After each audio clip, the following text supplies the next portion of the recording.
Barabas Media, kembali lagi bersama kami dari Kinera Development Center dan juga kolaborasi bersama Barabas Media. Hari ini kita akan membahas satu topik yang sangat seru dan tentu saja sering menjadi pertanyaan, baik dari teman-teman Barabas Media sendiri atau mungkin dari orang lain yang belum menjadi orang tua dan akan menjadi orang tua. Nah, topik apa kira-kira yang kita akan bahas? Tentunya kita akan bahas hari ini tentang yang namanya gentle parenting. Jadi, gentle parenting itu adalah istilah yang baru nih. Kalau dulu kan kita kenalnya dengan parenting ya parenting VOC begitu ya. Atau misalnya parenting yang sifatnya pokoknya tegas dari orang tua kita dan akhirnya menurun dan jadi pola bagaimana kita membesarkan anak. Nah, di hari ini kami dari Kinera Development Center sebelumnya akan perkenalan dulu, nama saya Sarah Aurelia Saragi, saya psikolog klinis anak dan remaja di Kinera Development Center Kota Pekanbaru. Nah, tentang gentle parenting, sebenarnya apa sih yang membedakan antara gentle parenting dengan tipe-tipe pola asuh yang ada, yang umum kita sering dengar baik di konten TikTok, atau di Instagram Reels, atau mungkin yang sering kita baca di buku-buku. Nah, tapi sebelum itu, teman-teman para orang tua dan juga mungkin Gen Z yang sekarang baru menjadi orang tua ya, harus tahu bahwa pola asuh itu adalah hal yang paling susah untuk diterapkan. Kira-kira kenapa? Karena pola asuh itu adalah gambaran dari pola asuh kita yang sebelumnya lewat orang tua kita. Sehingga nggak semua orang bisa melakukan pola asuh yang ideal. Nah, hari ini kita akan belajar sama-sama bahwa gentle parenting itu ada beberapa mitos-mitos dan ada beberapa fakta-faktanya. Nah, sekarang kita kenali dulu sebenarnya pola asuh itu apa sih? Pola asuh itu adalah bagaimana orang tua memperlakukan anaknya, mengasihi dan juga memberikan kebutuhan-kebutuhan dasar dari anaknya. Jadi sering nggak sih kita dengar, orang tuaku selama ini hanya memberikan ya yang dasar-dasar aja, misalnya dibeliin mainan, atau misalnya dibeliin barang-barang baru yang branded, atau misalnya diantar jemput ke sekolah. Tapi setiap kali diajak bicara bareng, atau diajak hangout bareng, orang tuaku rasanya sibuk terus. Nah, itu adalah bentuk dari pola asuh yang di dalamnya ada unsur kedekatan emosional dan juga kedekatan fisik. Nah, tadi saya sempat sampaikan bahwa pola asuh itu tidak semua orang bisa melakukan dengan cara yang sama. Kenapa? Karena sangat dipengaruhi oleh pola sebelumnya. Sehingga ketika teman-teman yang Gen Z nih ya, ingin menjadi orang tua, atau mungkin ada bapak dan ibu yang sudah menjadi orang tua, ada dua unsur utama yang harus kita kenali. Yang pertama adalah seberapa dekat kita secara emosional dengan anak, dan yang kedua adalah seberapa jauh aturan yang mau kita terapkan kepada anak. Nah, kembali lagi ke tadi, bagaimana sih masa kecil itu mempengaruhi pola asuh dari orang tua. Kalau kita lihat di konsep psikologi, ada yang namanya attachment style, atau pola kedekatan antara kita dengan caregiver utama.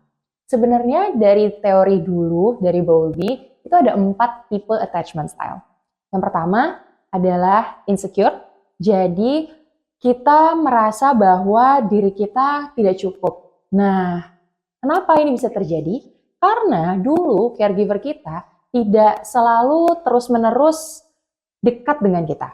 Contoh, pada saat, karena attachment ini terbangun dari usia 0 sampai 2 tahun. Jadi, pada saat umur tersebut, misalnya kita menangis, orang tua kita tidak langsung mendekati atau tidak langsung bertanya apa yang kita butuhkan atau tidak langsung pupuk atau peluk begitu ya. Nah, jadi attachment style insecure ini juga dibagi menjadi 3. Yang pertama ada anxious atau kita cemas. Pernah tidak sih kita mendapat anak-anak begitu ya, yang ketika ibunya pergi jauh atau ayahnya pergi jauh, dia langsung menangis. Padahal baru ditinggal 1 atau 2 menit aja. Nah, itu adalah salah satu contoh dari attachment style insecure as anxious. Yang kedua, ada yang namanya avoidant. Avoidant itu adalah menghindar.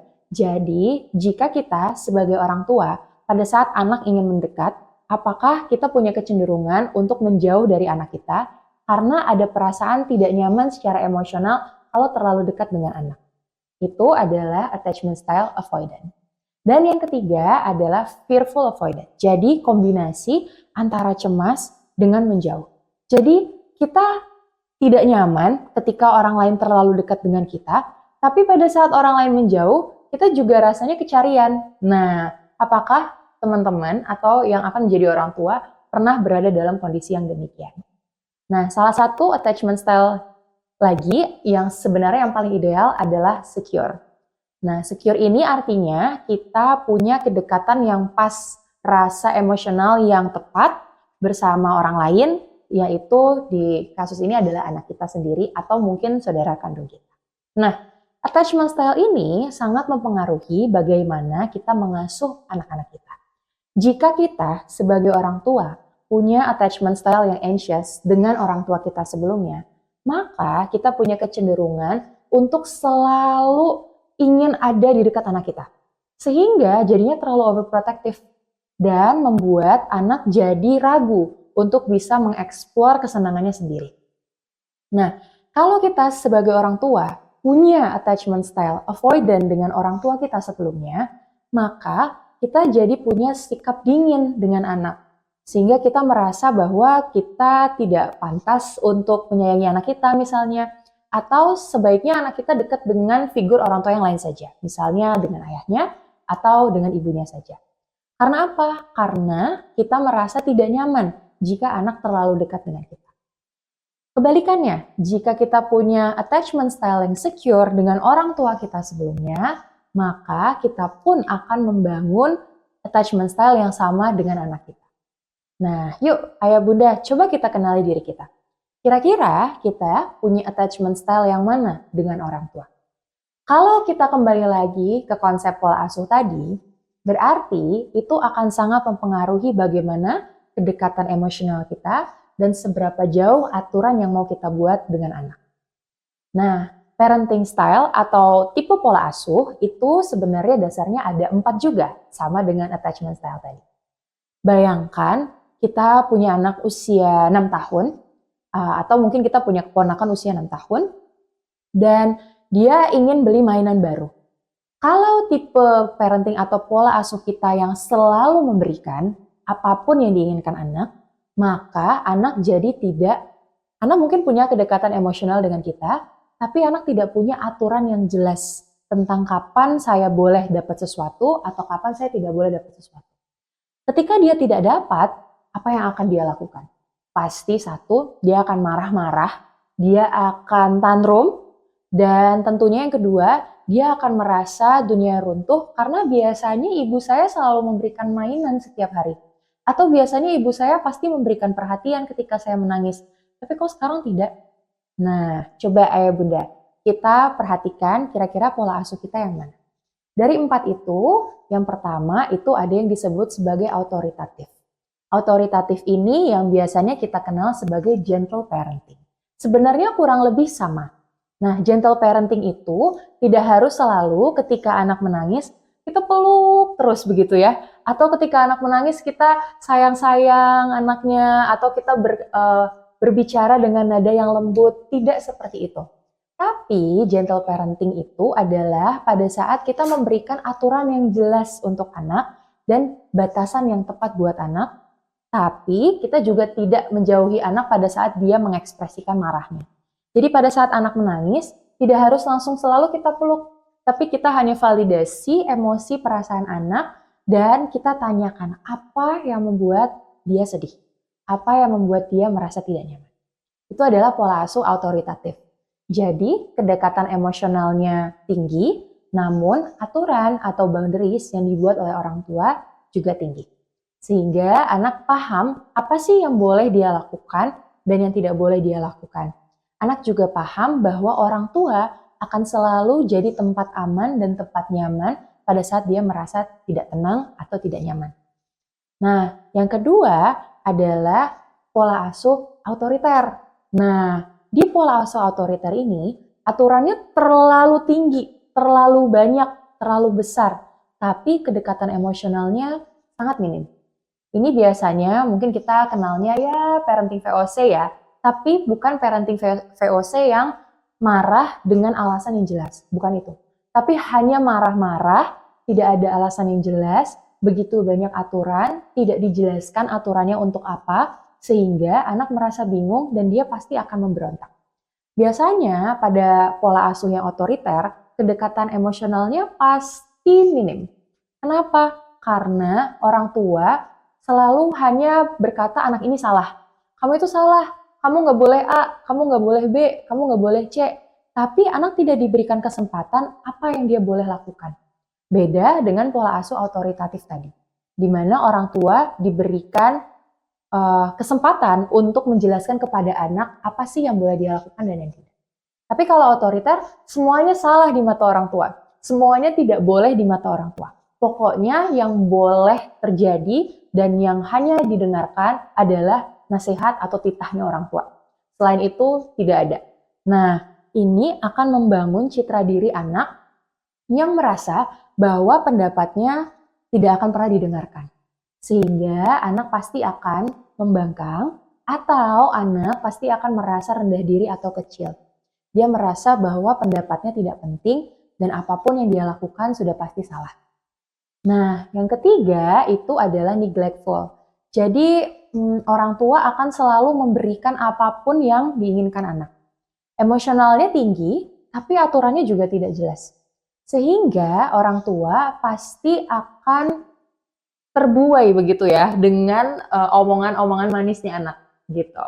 Nah, jadi anak merasa bahwa orang tua akan selalu memenuhi apa yang saya inginkan. Tapi anak juga bingung, ini saya boleh nggak sih sebenarnya melakukan ini? Jadinya anak belajar tentang hal-hal yang sifatnya moral, hal-hal yang sifatnya aturan, itu justru dari lingkungannya. Nah, biasanya ini terjadi karena mungkin orang tua terlalu sibuk dengan dunianya sendiri. Atau mungkin orang tua merasa bahwa anak punya otoritasnya sendiri. Padahal secara perkembangan, anak bisa menentukan pilihannya itu dimulai pada saat usia setidaknya 12 tahun. Karena kemampuan berpikirnya sudah berkembang dan anak sudah bisa untuk memutuskan bagi dirinya sendiri. Nah, itu yang neglectful. Dan yang terakhir adalah pola asuh yang tentu saja tidak dilakukan sama sekali. Jadi biasanya di pola asuh yang terakhir ini dilakukannya ya oleh nenek atau oleh kakek, sehingga ada dual parenting yang sebenarnya membuat anak menjadi bingung. Saya harus ikut aturan yang mana? Nah, ayah bunda, kira-kira kita ada di tipe parenting yang mana ya? Kembali lagi ke gentle parenting. Sebenarnya, gentle parenting ini sangat baik ketika dilakukan dengan dosis yang tepat. Nah, maksudnya dosis yang tepat ini seperti apa sih?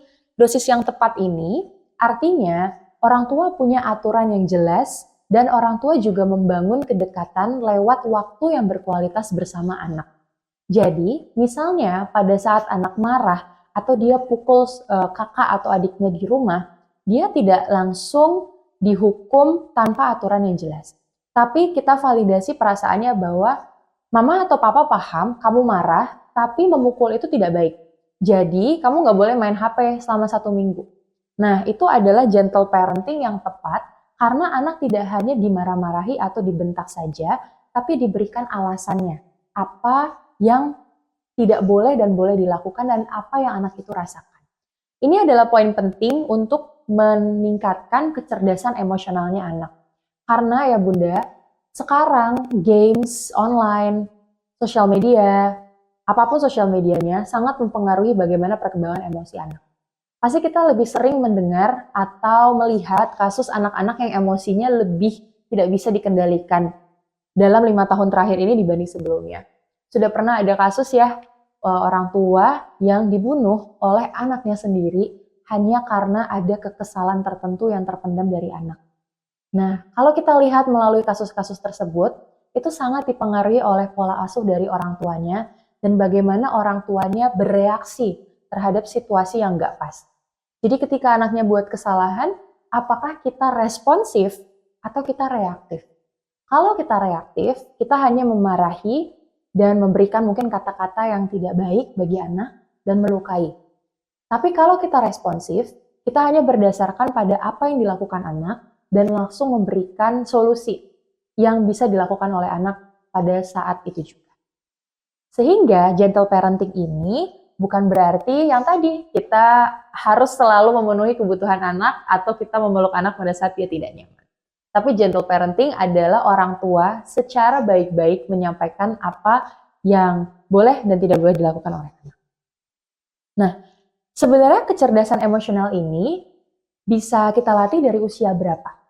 Kecerdasan emosional bisa kita latih sedini mungkin dari usia bahkan 3,5 tahun. Bagaimana caranya? Caranya adalah sebenarnya bisa dari buku cerita, atau lewat permainan, atau mungkin kita bisa mengajak anak lewat playdate bersama teman-temannya yang lain.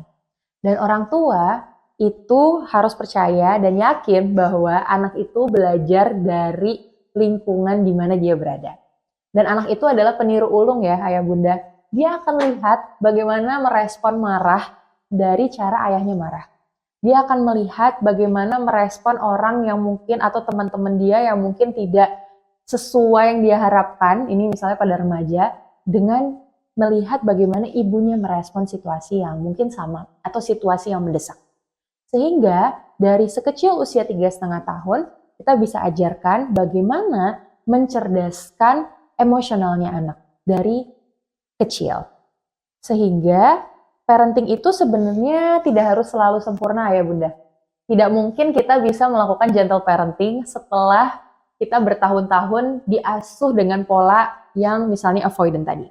Atau kita bertahun-tahun diasuh oleh pola yang sifatnya anxious. Sehingga penting untuk kita tahu dulu, kenali dulu bagaimana diri kita pada saat merespon. Jadi jangan heran kalau misalnya pada remaja di usia 13 atau 14 tahun ada perubahan dari yang anaknya mungkin ceria, tiba-tiba nggak mau bicara sama sekali.